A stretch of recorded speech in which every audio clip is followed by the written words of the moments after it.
बिस्मिल्लाहिर्रहमानिर्रहीम دا کتاب دی اصول تخریج و دراسة الاسانید دا وګورئ او د دې دغه صفحه راکولاو کوي صفحه نمبر 22 باندې اصول تخریج دراسة الاسانید لشیخ دکتور محمود الطحان رحمه الله وسنن باس کو پدې معنی اشهر الكتب التخاريج والتعريف ببعضها مشهور کتابونه د تخریج باندې مشهور کوم کتابونه لیکل شوی دي والتعريف ببعضها او د بعضی تعریف کول یعنی هغه حدیث کتاب د تخریج کتابونو تعارف کول تعارف ضروری دی ځکه په تعارف سره کافی چې فرق راځي نو د عالم وی چې زویم چې علماء الحديث صنفوا عشرات من كتب التخاريج علماء چې 20 تصنیفات یعنی کړی دي په کتب تخریج کې نو د هغه نه فهمین اشهر تلک الکتب نو ټول نزيات مشهور د کتابونو پہله کتاب د تخریج احادیث المحذب لابي اسحاق الشرازی دی دا تخریج ده او دا تصنیف د محمد بن موسی الحازمی دی امام حازمی دی د 584 کې دا عالم وفات شوی دی دویم نمبر پر کې تخریج دے احادیث المختصر الکبیر لابن حاجب امام ابن حاجب چې دغه تخریج دے تصنیف ته د محمد بن احمد عبدالهادی المقدسی او تذکوي چې په بیت المقدس کې پات کېدو دا 744 کې دا عالم وفات شوی دی لک مقدسی یعنی بسکون القاف وکسر الدال مقدسی انصاب کے سمعانی ذکر کی نمبر دریم دے جو مشہور کی نصب الرایہ یا حدیث الہدایہ للمرغنانی تصنیف دا تصنیف دے عبداللہ ابن یوسف الزیلی دے او کتاب چی دے امام ہدایہ دے چی دکم حدیثون راول دے امام ہدایہ دے اگر طول اگر تخریج کر دے دا زیلائی 762 کے ہجری کے وفات شوئے دے نمبر سلورم تخریج احادیث الکشاف لزمخشری امام زمخشری جلال الله زمخشری دا اغا چې کوم کشاف د حدیث راوړي دی هغه تخریج کړی چا للخافی زیلی اذن داوم د امام زیلی دی چې هغه 762 کې وفات دی پنځم نمبر البدر المنیر فی تخریج الاحادیث والآثار الواقعه فی شرح الکبیر للرافعی امام رافعی دا کتاب دی بدر المنیر نو د په دې کتاب کې احادیث آثار راوړي دي لکه په شرح کبیر کې اوس د هغه ټول حدیث تخریج کړل دي چې آیا دا حدیث صحیح دی صحیح نه دی حسن دی متواتر دی لګوي کې حدیث له هغه مقام ورکړل دي چې کوم دی هغه مقام دا تصنیف دی د عمر بن علی بن ملقن امام علی بن ملقن باندې مشهور دی دا 804 کې وفات دی لکه دته ابن ملقن وي شپږم چې المغنی عن حمل الاسفار فی الاسفار فی تخریج ما فی الاحیاء من الاخبار دا د امام زیلی رحمت الله علیه کتاب دی دغه امام غزالی کتاب دی دا او تصنیف دی د عبدالرحیم بن حسین العراقی دا 806 کې وفات ابن ملقن 804 کې وفات دی او دا علم عراقی کبیر دی ته وی دی په 806 کې وفات دی لکه 2 کال وروسته دغه وفات شوی دی هم نمبر دی تخریج الاحادیث التي يشير اليها الترمذي امام ترمذی وفي الباب فلان فلان فلان کله برو حدیث راوړي کنه امام ترمذی چې کوم حدیث باندې هغه مدار وي هغه صحیح وي نبي وفي الباب عن علي وفاطمه وغير ذلك دا صحابون من اخلي هغه حدیثونه ذکر کوي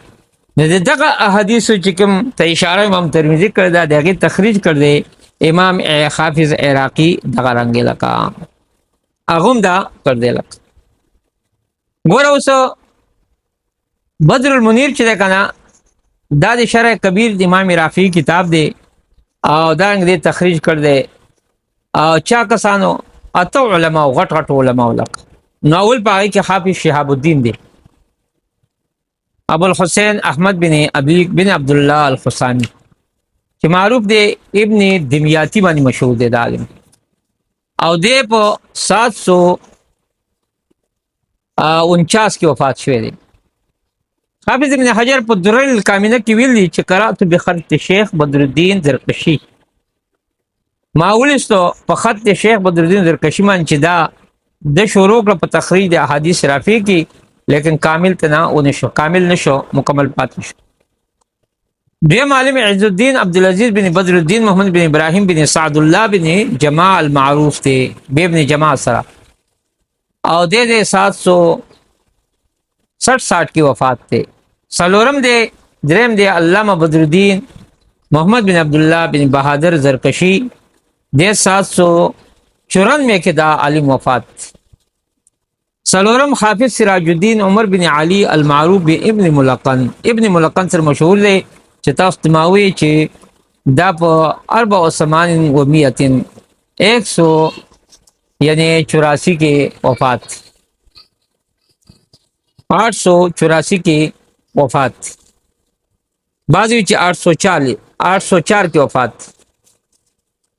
پنځم نمبر الحافظ شهاب الدین ابو العباس احمد بن عماد الدین ابو الفدا اسماعیل بن خلیفہ دے او د دې حدیثو امام صاحب په ذو اللامه کې په دې منډې لوی باس کړ دی او بیا د هغه حدیثو تخریج هم کړ دی دته احادیث رافعی ویل. شپږم پکې عز الدین محمد بن شرف الدین دی بن بدر الدین وغیر ذالک دا علما دي لکه او بیا سخاوی په ذو اللامه کې د دې بیا تلخیص هم کړ دی او هم چې دی الحافظ شهاب الدین ابو الفضل احمد بن علی المعروف بن ابن حجر اسقلانی دے چاغه کې هغه تخریج ابن ملقن کړ دی لکه او تاسو تمامي 804 کې دی وفات ته. اتم چې دی الحافظ عبدالرحمن بن بکر سیوطی دی دغه کتاب ندیتا ابن جماع ویلک پدې کې یو دی التلخیص الخبیر فی تخریج احادیث شرح الوجیز دام د امام رافعی کتاب دے تصنیف دے احمد بن علی بن حجر اسقلانی 852 کې ابن حجر اسقلانی وفات. بل دے نحم الدرایہ فی تخریج احادیث الہدایہ داد ابن حجر کتاب دے. تحفۃ الراوی فی تخریج احادیث البیضاوی دا تصنیف دے عبدالرؤف بن علی المناوی دے 1031 کی وفات تے.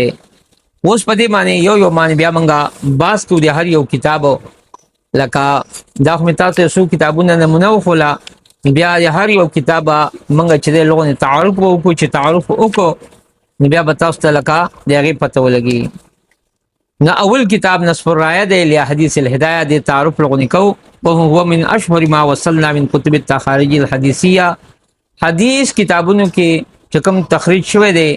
نو دا پاک مشهور کتاب دی چې موږ زموږ لاس ته رسیدل دی او دې تصنیف کړي حافظ جمال الدین ابو محمد عبداللہ بن یوسف زیلعی حنفی دې 762 کې وفات ته. حنفی غټ عالم دی د راسخ قدم پدې دی مؤلف د حدیث تخریج کړ دی چې هغه حدیث چې پاغه باندې استشهاد دلیل نیول دی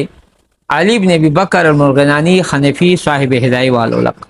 ورغه 593 کې صاحب هدایت وفات ته. هغه په هدايه کې چې کوم حدیثونه راوړي دي فقه حنفي کې نو دا ټول حدیثونو تخریج د کړ دی او چې کله حدیث کړ دی نبی احقاق د حق کړ دی ابطال د باطل کړ دی او دا نهایت صفائی سترای سره ډېر خکاری کړ دی او دا کرا کتاب دې په تخریج کې اور اجود دی اور انفع دی اور اشمل دی ترو کې حدیث به ذکر کړ دی لکه بده کې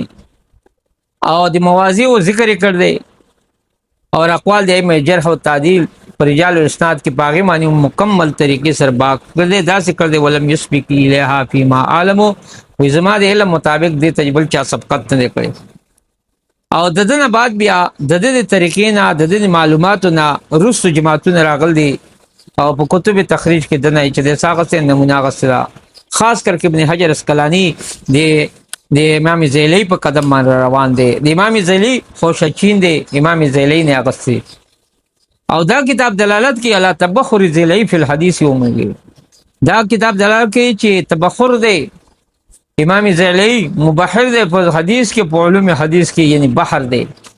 وسعت اطلاع علی مصادر کثیره او په دې کې دا معلومیږي په مصادر کثیره باندې هغه اطلاع وسیوا او دغه قدرت په استخراج دی هغه مان چې هغه پاک. علامہ سید محمد بن جعفر قطانی پر رسالہ مستطرفہ کی ویل دی چې دا کتاب و تخریج نافع جدا دې کتاب بارک د زیلی دا تصنیف نسبرای چې دا جدا نافع دی زکه په دې سره مدد کړ دې په دې باندې مدد هغه من جاء بعد من شراح الهدايه شارحین د هدایت چې څومره راغلي کنا نه هغه د نسب الرای نه بیا مدد اخیستی دی بلکې استماد کړ دی دله مدد اخیستی دی ډیرو خاص کر کې ابن حجر اسقلانی خپل په تخاریجو کې اور هغه شاهد دی دغه په تبخر باندې په فن حدیث کې په اسماء الرجال کې او وسعت نظری کې او دارنګ طریقې تخریج په دې کدي کې دا چې ان یذکر نص الحديث الذي اورده صاحب الكتاب د طریقه دا چې د نص حدیث ذکر کوي چې هغه صاحب کتاب راوړي دا هدايه ور راوړي بیا ذکر کوي من اخرجوا من اصحاب کتب الحديث چا د حدیث تخریج کړ دی کتب حدیث کی وغیرہ مستقصیا طرقه په دې حال کې چې د هغه طرقو تلاش کوي او مواضح زیونه دغه زیونه طرقو تلاش کوي بیا ذکر کوي احادیث لرا التي تطعم چې هغه د دې په تایید کوي وتشهد لمن الحديث اللي ذكر صاحب الهدايه او بیا په من دلیل نشي په مان د حدیث چې هغه ذکر صاحب هدايه او بیا ذکر کوي من اخرجوا اذن چا چې دغه تخریج کړ دی ويرمز لهذا الحديث اور احادیث ته اشاره کوي په حدیث الباب سره یعنی چې کوم احادیث چې دی په دې کتاب د نسب الرای کې د احناف د مسلک مطابق وي هغه ته حدیث الباب وي ها او احادیث چې دی مطلب دا دی چې کوم مخالفي هغه ته حدیث المخالف وي لکه چې کوم دغه ثم ان كان مسله خلافیه نو ګوره کوم مسله خلافي وي اختلاف ولن يذكر الاحاديث الذي استشهد بها العلماء والائمه المخالفون لما ذهب اليه الاحناف نبي دې ذکر کوي هغه حدیث الله چې باغی معنی دلیل ول هغه علماء او ائمه چې هغه مخالف دي مذهب د احناف بیا غل پر رمز ذکر کوي شیشه احادیث الخصوم چې هغه مخکنی احادیث بعد وی د احادیث الخصوم وي ويذكر من اخرج ايضا او من اخرجها ذکر کوي او يفعل كل ذلك بمنتهى نزاهه دا کار دی کوي په انتهایی ستای سره او په کمال انصاف سره من غیر ان يميل به عن الحق بغیر د چې د میلان د حق نو کی تعصب مذهبي دی وجنا یا دی بل وجنا او دا کتاب هندستان کې تبع شوی دی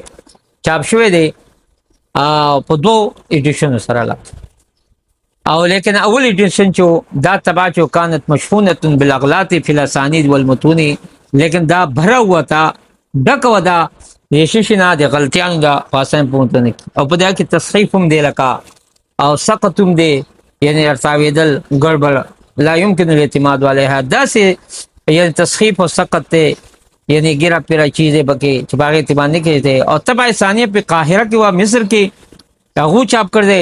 تخت اشراف و تصحیح لاندې نگرانی تصحیح اداره المجلس علمی پاکستان کې وذالک سنه 1938 کې نو دا تبع محقق تا او دا جيد ده لکه او دا په سلور جلد کې راوړي وتخريج احاديث الكتاب اور احادیث کتاب تخریج چې هغه مرتب ته په اعتبار د ترتیب د کتب فقهی سره لکه څنګه امام هدايه لکه اول کتاب الطهارت ذکر کړي دغه سي هغه په طهارت باندې هغه ذکر کړي ګویا کې هغه وشي اختیار کړ دی امام ذیلی چې کوم هدايه اختیار کړ دی لکه ابتدا کې هغه کتاب په تخریج احادیث کتاب الطهارت سره او چلیږي اخر د ابواب د فقه سره صحیح ده کنه ګویا کې هغه اصل کتاب ته کلتل دی هغه سره روانه نفل رجوع الیه سهل جدا هغه ته رجوع کول بالکل آسان دي ځکه چې مراجع رجوع کوونکی باندې چې هغه باندې بیا ډیر کم ټیم لګي چې هغه حدیث معلوم کې لکه ولی هغه ترتیب اختیار کړ دی چې کوم صاحب هدايه هغه ترتیب اختیار کړ دی او د دې کتاب مبارک کې مؤلف وایي چې یو تبر موسوعه زحمتا دا یو لوی موسوعه ده لتخریج الاحاديث الاحکام لپاره برابر خبر ده چې باغی من استدلال امام ابو حنیفه کړ دی یا نور اصحاب د مذاهب اخرى کړ دی لکه شافعی مالکی او حنبلی کړ دی فهو حاول لجل ما يستدل بالفقهاء دا اٹھانے والا ہے حامل باندې اوچتون کې ټول هغه لپاره چې باغی من استدلال فقهاو کړ دی او ټول مذاهب والو متبوع کړ دی هغه مذاهب چې دا اتباع کیږي هذه میزه عظیمه او دا تر امتیاز عظیم دی یمتاز بها هذا الكتاب چې دغه په وجماندا کتاب ممتاز کیږي یعنی دا لوی کتاب الله دې مصنف ته جزا ورکړي زمونږ طرفنا او د مسلمان طرفنا خیر الجزاء بهترین جزا دی الله ورکړي یا حدیث او خدمت کړ دی او دا بل کتاب راوړی